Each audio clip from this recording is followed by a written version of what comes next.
Theodore Roosevelt became President of the United States without knowing it at 2:15 in the morning of September 14th, 1901. He was bouncing in a buckboard down the rain-swept slopes of Mount Marcy in the Adirondacks.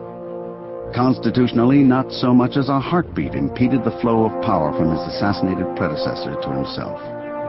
Practically, more than 400 miles of mud and rails still separated him from William McKinley's death chamber in Buffalo, where preparations for an emergency inauguration were already underway. For all Roosevelt knew, he was still vice president, yet he already realized that he would soon assume supreme responsibility.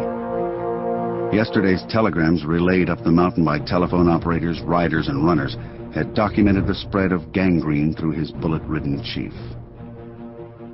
The last telegram to reach Roosevelt's vacation cabin in Upper Tahoe had been urgent enough to banish all thought of waiting for clearer weather.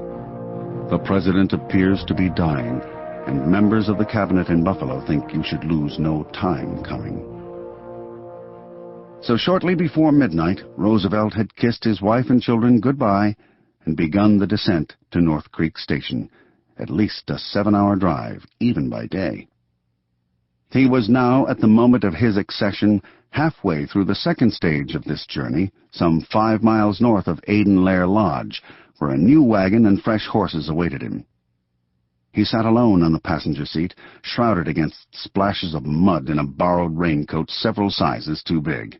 His favorite hat, a broad-brimmed slouch pulled well over his ears, kept some of the drizzle off his spectacles. Not that he could see anything beyond the buckboard's tossing circle of lamplight. Nor had he much to say. Since leaving Lower Tahoe, indeed, he had spoken hardly a word to the lanky youth in front of him. From time to time he muttered to himself.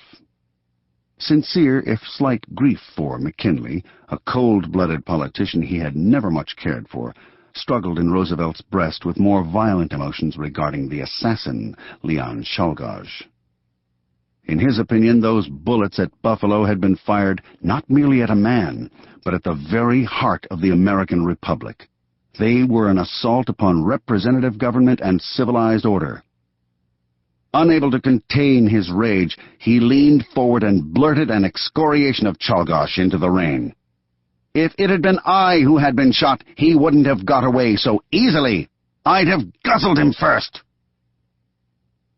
Meanwhile, in Washington, Secretary of State John Hay sat alone, weeping. For hours he had heard newsboys shrieking outside his library window, "Extra! Extra! All about the president dying!" Aging and increasingly hypochondriacal, Hay had once worked for Abraham Lincoln and John Garfield, and seen them both assassinated. This third assassination, compounded by the recent death of his own son, was enough to extinguish all desire to go on living in an alien century. But duty had to be done.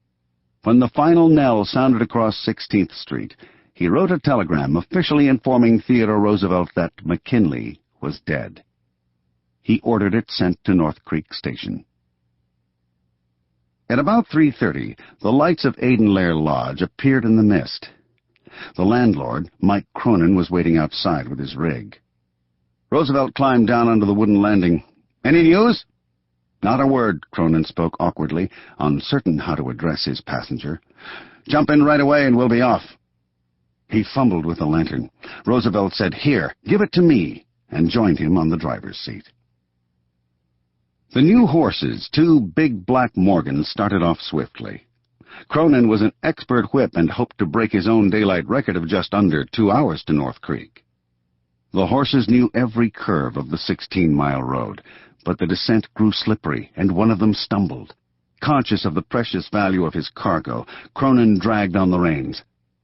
"Oh, that doesn't matter," Roosevelt exclaimed. "Push ahead."